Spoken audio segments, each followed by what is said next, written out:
Oleh karena itu, kemarin saya ajak para leader untuk berlayar bersama naik kapal pinisi, agar suasananya rileks dan kekeluargaan.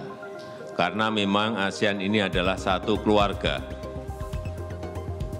Ikatannya sangat kuat, kesatuannya sangat penting untuk berlayar menuju tujuan yang sama, menjadikan ASEAN epicentrum of growth dan kawasan damai, stabil, dan sejahtera.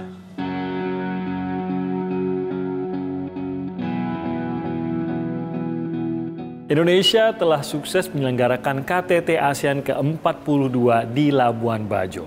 Nah, pemilihan lokasi KTT yang berada di NTT ini seakan menggambarkan bahwa bangsa kita harus terus mendorong pertumbuhan ekonomi dari berbagai sektor, termasuk diantaranya sektor pariwisata.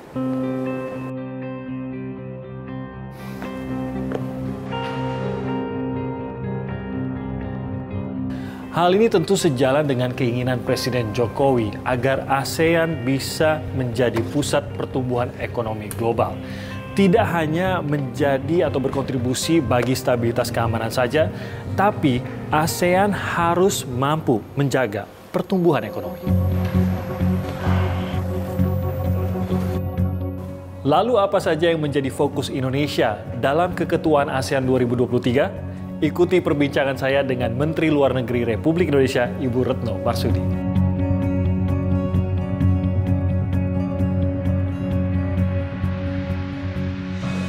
Dan saat ini saya sudah berada di Pejambon, di kantornya Menteri Luar Negeri Republik Indonesia, bersama Menteri Luar Negeri kita, Ibu Retno Marsudi. Apa kabar, Bu Retno? Sehat, alhamdulillah. Lama tidak bertemu?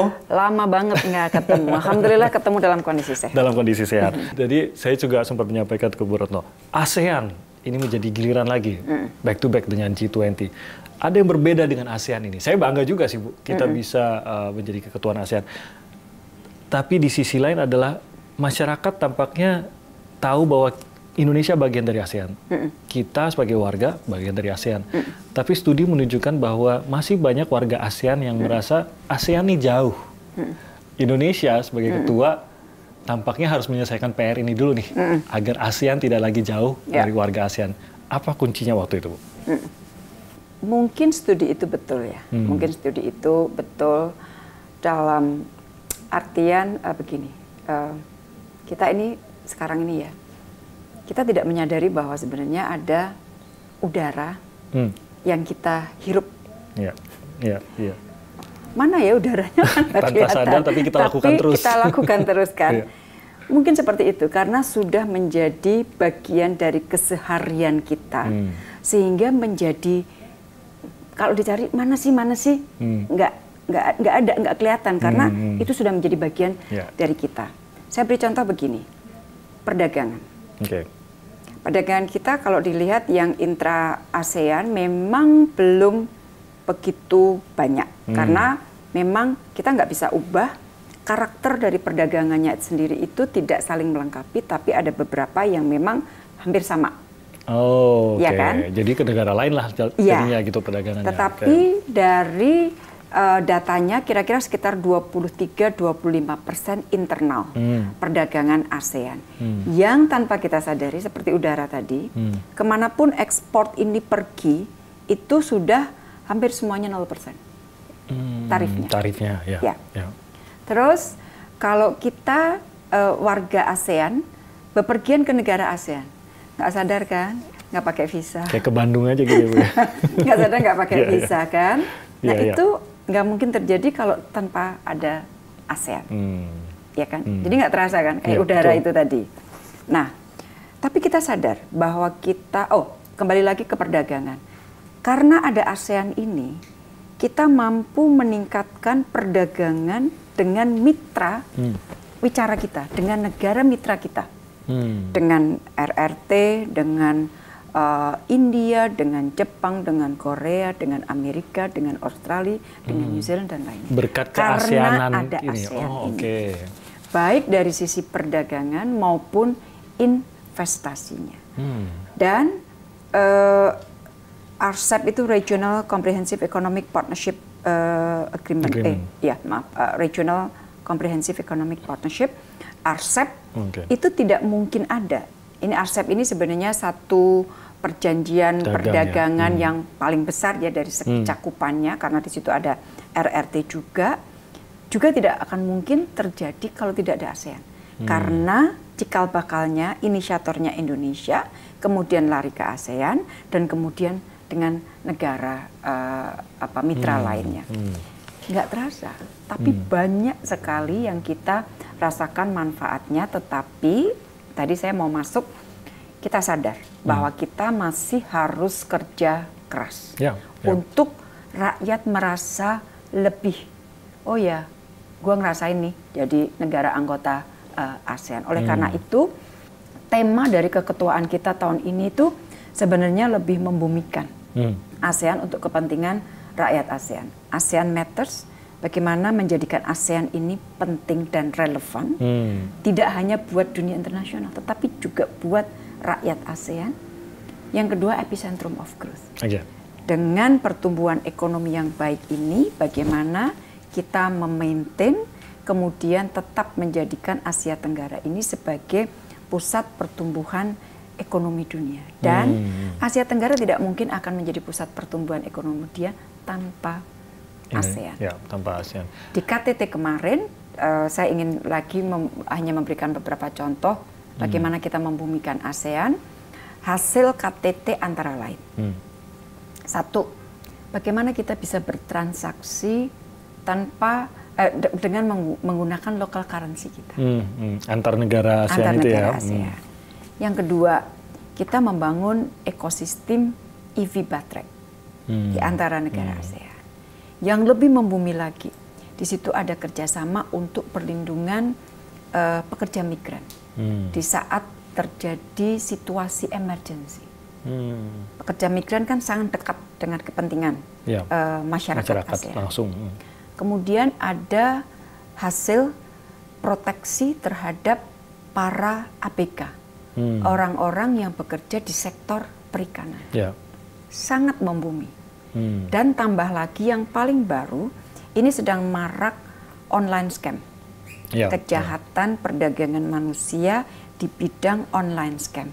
Itu langsung Indonesia masuk dan membawa isu itu di dalam ASEAN, dan ada hasil kerjasama untuk memberantas online scam. Jadi banyak sekali, kalau diceritakan banyak sekali buktinya bahwa sebenarnya kita ini dekat banget, tapi karena saking dekatnya mungkin menjadi tidak terasa. Saya mau mungkin pertanyaan-pertanyaan sederhana sekali nih Bu, dari orang awam nih, Bu Retno. Salah satunya, bukannya udah lewat ya kemarin KTT-nya?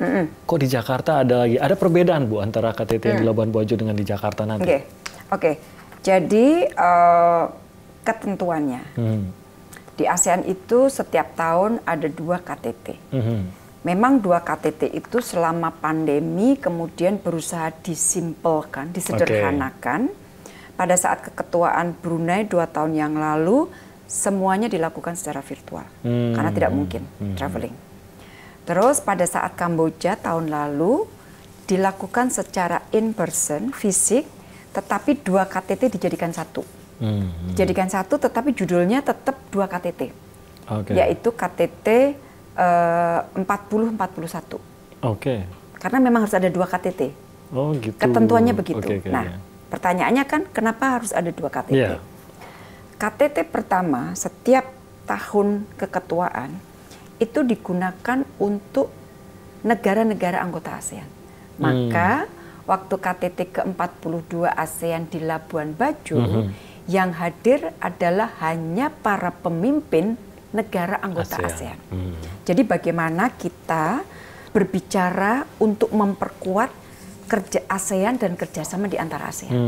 Maka tadi saya contoh dari hasilnya adalah bagaimana kita memperkuat kerjasama untuk melindungi pekerja migran kita. Itu adalah di antara ASEAN. Nah, KTT kedua itu biasanya dilakukan di November, tetapi tahun ini dilakukan di September karena kita menghitung waktu agar dapat back to back beruntun dengan KTT G20 yang diselenggarakan di India. dengan perhitungan. Jadi untuk menentukan tanggal itu udah ribetnya nggak keruan. Kan nggak mungkin leaders dari mana-mana datang ke kawasan kita 2 kali dalam 2 bulan, kan nggak mungkin. Maka kita harus dekatkan satu sama lain, ketemunya di bulan September. Jadi kita 5-7 September, India mulai 9 kalau tidak salah. Dikasih waktu 1 hari buat para leaders untuk traveling pindah ke India. KTT yang kedua di bulan September di Jakarta nanti, itu tidak hanya pemimpin ASEAN, tetapi plus-plus. Jadi sudah melibatkan para mitra ASEAN. Disitulah ada mekanisme atau format ASEAN Plus One. Misalnya ASEAN dengan Australia, ASEAN dengan Amerika. Ada juga ASEAN Plus 3. Itu ASEAN, itu sudah format baku dengan RRT, Jepang, Korea Selatan. Kepala negara juga Kepala negara, semua KTT kan. Ada yang bentuknya EAS, East Asia Summit, itu ASEAN plus 6 kalau nggak salah. Ada yang, jadi macam-macam. Jadi intinya adalah KTT pertama digunakan untuk negara ASEAN saja, KTT kedua adalah dengan plus-plus.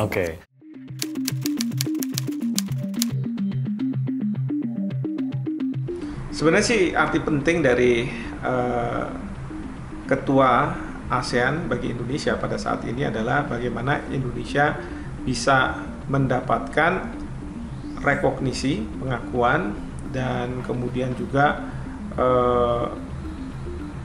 hal yang menurut saya Indonesia ini disegani pada masa lalu, yaitu leadership, kepemimpinan untuk ASEAN, ya.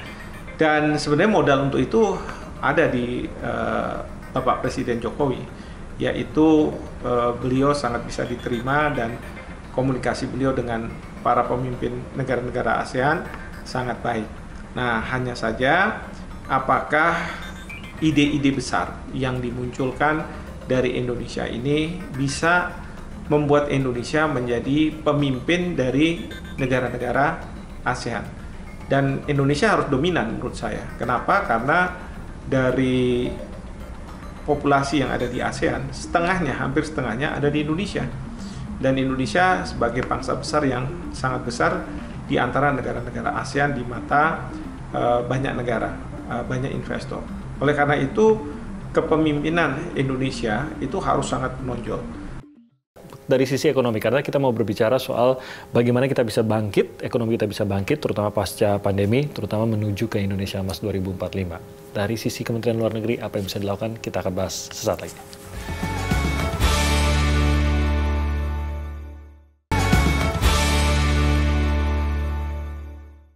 Ya, kembali lagi di Daulat Nusantara. Kita masih berbicara dengan Menteri Luar Negeri Republik Indonesia, Ibu Retno Marsudi. Melalui pesan-pesan agenda yang dibawa di dalam keketuaan ASEAN, posisi Indonesia sebagai ketua ASEAN, apakah ini akan bisa berdampak pada image Indonesia, khususnya dalam bidang dalam ranah mendatangkan investasi, meningkatkan kepercayaan diri investor asing ke Indonesia dan lain-lain begitu. Berpengaruh tidak itu, Bu? Sangat. Sangat ya. Karena saya ingin mulai dari G20 ya. Alhamdulillah, saya tuh kalau alhamdulillah tuh bisa banyak banget mengenai hasil dari G20. Karena setahun kemarin itu apa ya, saya nggak punya kalimat yang paling pas, tapi pokoknya ribetnya setengah mati dengan situasi yang ada di Ukraina. Saya baru saja membaca Bulletin Foreign Affairs. Dia khusus mengeluarkan judul Non-Aligned World. Di situ dia sebutkan beberapa kali mengenai Indonesia, bahwa saat ini di situasi dunia yang sangat sulit ini muncul beberapa negara besar dari Global South. India, disebutkan India, Indonesia, Brasil, South Africa, antara lain ya, ada beberapa lagi. Yang dia besar, dia cukup solid, dan dia tidak mudah didikte oleh siapapun. Tetapi mereka berusaha untuk berkontribusi menciptakan situasi dunia yang lebih baik bagi semua. It's very interesting. It's very interesting. Satu terbitan khusus mengenai the non-aligned world. Terus baru keluar salah satu research dari institusi di Australia mengenai aktivitas diplomasi Indonesia. Aku juga kaget waktu baca, ternyata Indonesia nomor 3 paling intensif melakukan diplomasi di kawasan setelah Cina dan Jepang. Oke, Cina kelasnya sendiri, Jepang kelasnya sendiri. Kita adalah emerging economies yang paling aktif. Dan dia pakai data semua. Pakai data semuanya engagement yang kita lakukan. Nah, ada lagi sih beberapa contoh yang kepanjangan kalau bisa 2 jam saya sebutkan. Tapi intinya adalah gambarannya kita itu menjadi negara emerging economies yang trusted karena kita selalu ingin menjadi bagian dari penyelesaian masalah dunia. Kita selalu uphold prinsip-prinsip hukum internasional, but at the same time kita tidak mudah didikte oleh siapapun. Nah, trust muncul dari dunia. Dan kalau kita bicara mengenai investasi, kalimat pertama, trust. Apakah negara itu dipercaya oleh dunia? Dipercaya itu bisa di breakdown karena dia stabil, politiknya stabil, damai negaranya, pertumbuhan ekonominya, kebijakan pemerintahnya pro investor. Jadi kalimat trust itu ada. Dan di balik potret dunia kepada Indonesia, there is a big trust. Trust yang besar terhadap Indonesia, dan ini harus kita kapitalisasi. Otherwise kita akan kehilangan momentum ini. Tadi kita bicara soal membawa Indonesia ke ASEAN, membawa Indonesia ke dunia. Saya mau sedikit mengenai membawa dunia ke Indonesia nih, Bu. Salah satunya kan pasca pandemi, karena kita mau berbicara mengenai membangkitkan ekonomi pasca pandemi gitu, termasuk salah satu sektor yang dikatakan bisa menyentuh langsung dan cepat adalah pariwisata, dan ini penting juga untuk khususnya beberapa lokasi di Indonesia. Nah, dari Kementerian Luar Negeri apa concern-nya untuk bisa membantu meningkatkan juga pariwisata di Indonesia, khususnya dalam membantu ekonomi ya baik itu lokal maupun nasional? Jadi saya masih ingat, even selama pandemi, setelah pandemi yang waktu itu periode Delta ya. Delta itu yang memang berat sekali dan semuanya stuck. Kita nggak mungkin membahas mengenai masalah pariwisata di tengah-tengah kita mengalami serangan virus Delta waktu itu. Tapi dari sejak itu kita terus bicara antara lain dengan Malaysia, dengan Singapura, dengan Uni Emirat Arab, dengan RRT, dan dengan Korea Selatan pada saat itu sebagai awal pembicaraan. Kita buatkan sebuah travel corridor arrangement dengan mereka. Jadi bagaimana pergerakan manusia ini tetap bisa dilakukan, tetapi kita buatkan koridornya supaya aman dari segi kesehatan, nyaman, dan tanpa mengganggu kegiatan ekonomi mereka. Dan saya masih ingat bahwa pada saat di awal-awal pertemuan G20 di Januari Februari itu kita masih menjadi tuan rumah tetapi pakai koridor itu. Pakai koridor, jadi pertemuannya bisa dilakukan secara fisik tapi tanpa mengakibatkan dampak kesehatan, misalnya penyebaran virus dan sebagainya. Jadi itu koridor. Kemlu sangat aktif di dalam negosiasi-negosiasi untuk pembentukan travel corridor arrangement. Itu di masa pandemi ya. Di masa sekarang promosi pariwisata. Promosi pariwisata aktif dilakukan oleh para kepala perwakilan atau KBRI atau KJRI kita di luar negeri. Dan tentunya kalau dulu kita promosi itu biasanya itu semuanya promosi sendiri-sendiri. Dan itu yang selalu dikeluhkan oleh Bapak Presiden. Karena sendiri-sendiri akhirnya secuil-secuil nggak bisa menarik perhatian. Nggak melihat Indonesia yang lebih luas lagi gitu ya. Kan kalau sendiri-sendiri kan uangnya kecil-kecil. Uang kecil-kecil akhirnya kalau kita ikut pameran, kalau Bapak Presiden itu selalu menggambarkannya, kita ikut pameran, tempatnya dapat di pojok, nggak kelihatan orang. Nah, maka disitulah pentingnya saya dari awal, Kemlu dari awal bekerja sama dengan Kementerian Pariwisata untuk joint promotion. Oh, oke. Jadi kuncinya adalah harus bersama. Dan ini kita tidak hanya lakukan dengan Menteri Parekraf, tapi dengan kementerian lain untuk melakukan promosi ini sebagai satu promosi bersama Indonesia. Karena sekali lagi kita nggak bisa melakukan promosi sendiri-sendiri. Iya. Jadi agar bisa mendapatkan benar-benar Indonesia yang sesungguhnya dan jangan nanggung-nanggung gitu menunjukkan mempromosikannya. Baik, kita akan sambung lagi di bagian terakhir masih bersama Menteri Luar Negeri Republik Indonesia Ibu Retno Marsudi. Tetap bersama kami.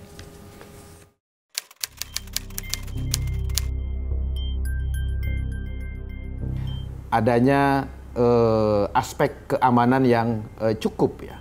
Aspek keamanan itu meliputi keamanan di sekitar lingkungan objek pariwisata, lalu kemudian lingkungan sosialnya, dan ancaman-ancaman lain seperti adanya terorisme, kerusuhan masyarakat, dan lain sebagainya. Kemudian di sisi lain, faktor yang bisa mengganggu investasi di bidang pariwisata itu adalah hal yang bersifat kesehatan. Misalnya kemarin kita baru menghadapi pandemi COVID-19 ya, dan sangat mempengaruhi industri pariwisata kita dan juga sektor-sektor ekonomi yang lain. Kita bersyukur di tahun 2023 ini pandemi COVID-19 itu telah berubah menjadi endemi, dan ini adalah momentum kebangkitan pariwisata Indonesia. Kemudian faktor yang lain adalah faktor bencana alam. Faktor bencana alam juga bisa menjadi salah satu faktor yang bisa mengganggu sektor-sektor pariwisata kita. Nah, oleh karena itu, selain 3 hal yang saya utarakan tadi, aspek-aspek lain yang bisa mengganggu perkembangan pariwisata di Indonesia, ya, seperti perubahan iklim dan juga yang lain sebagainya, harus diantisipasi bersama-sama khususnya oleh pemerintah, sehingga kemudian prasyarat bagi pembangunan dunia pariwisata di Indonesia itu betul-betul bisa terselenggara dengan sebaik-baiknya.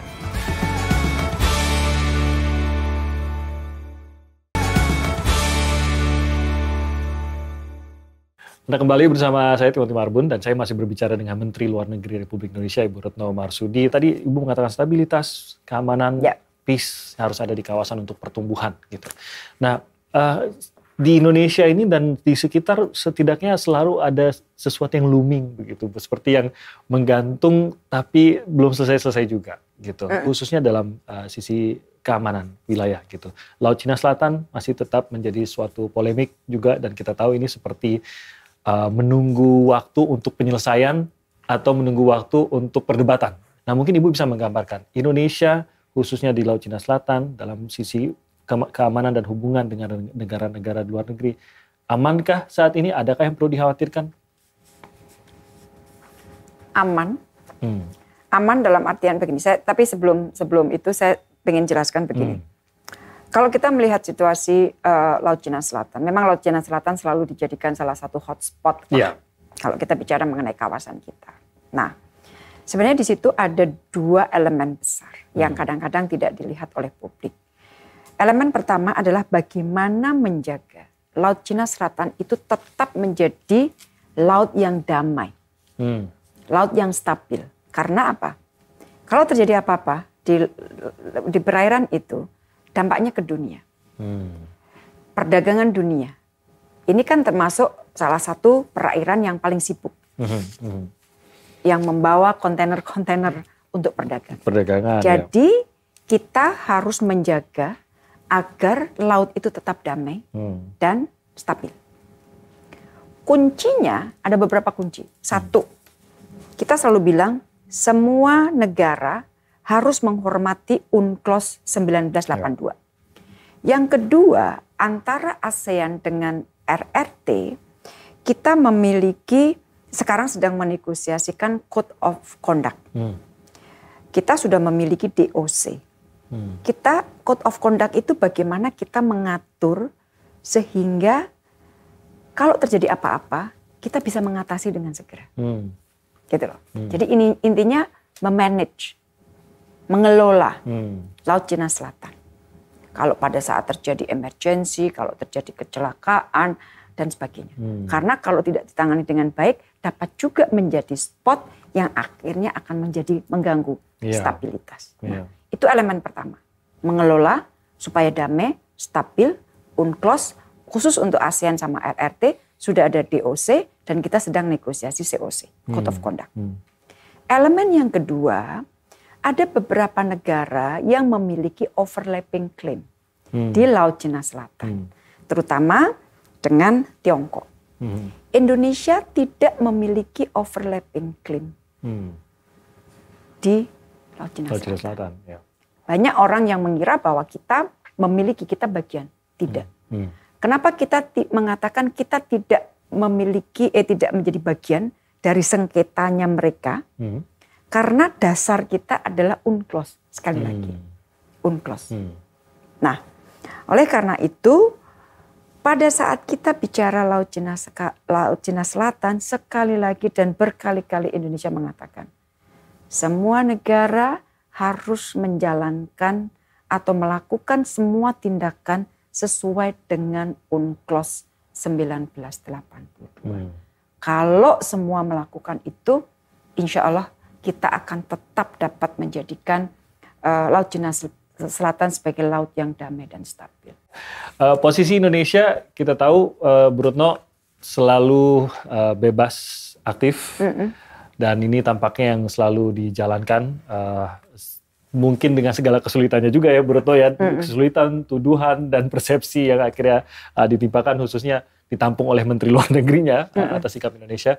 Tapi seperti tadi kata Bu Retno, ini tampaknya memang 2 tahun ini menjadi mungkin tahun-tahun tersibuk dalam karir Bu Retno di bidang diplomasi? Enggak cuma tersibuk, tapi tersulit juga. Tersulit, ya, oke. Tersibuk dan tersulit. G20 itu, aduh saya kalau dibikin film kali bagus kali ya.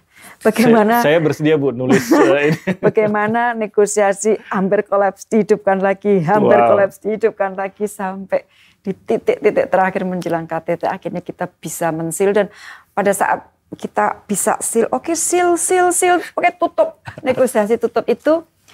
Rasa saya itu apa? Kayak terbang. Oh iya. Petinggan napak ya Bu ya. Tapi waktu udah terbang, besok paginya ada rudal masuk ke Polandia kan. Aduh, jangan-jangan ini tapi ternyata tidak dibuka negosiasinya. Jadi itu saya cukup lama bekerja atau berprofesi sebagai diplomat. Tapi bagaimana kita mengelola G20 selama presidensi kita tahun lalu memberikan pelajaran baru yang sangat banyak. Buat saya dan saya kira buat semua diplomat Indonesia. Wow. Dan semoga itu benar-benar bisa menjadi sebuah milestone buat Indonesia. Stepping stone juga untuk ke ajang-ajang berikutnya, kerjasama negosiasi berikutnya. Indonesia lebih dipandang juga. Jadi posisi Indonesia udah beda Bu. Setelah G20 kemarin gitu. Lebih didengar, lebih dipandang. Semoga begitu ya. Agar kita punya suara juga secara global. Dan terima kasih atas kerjasama baiknya Bu Retno mewakili Indonesia sebagai Menteri Luar Negeri dalam G20, keketuaan ASEAN. Semoga berlancar dengan sukses juga. Terima kasih, mohon terutama di Jakarta. Kita doakan Bu Retno Marsudi. Terima kasih banyak atas Banyak. waktunya. Sehat selalu. Sama-sama. Terima kasih. Terima kasih. Demikian tadi obrolan kita dengan Menteri Luar Negeri Republik Indonesia Retno Marsudi. Saksikan Daulat Nusantara dalam kesempatan berikutnya. Saya Timothy Marbun. Sampai jumpa.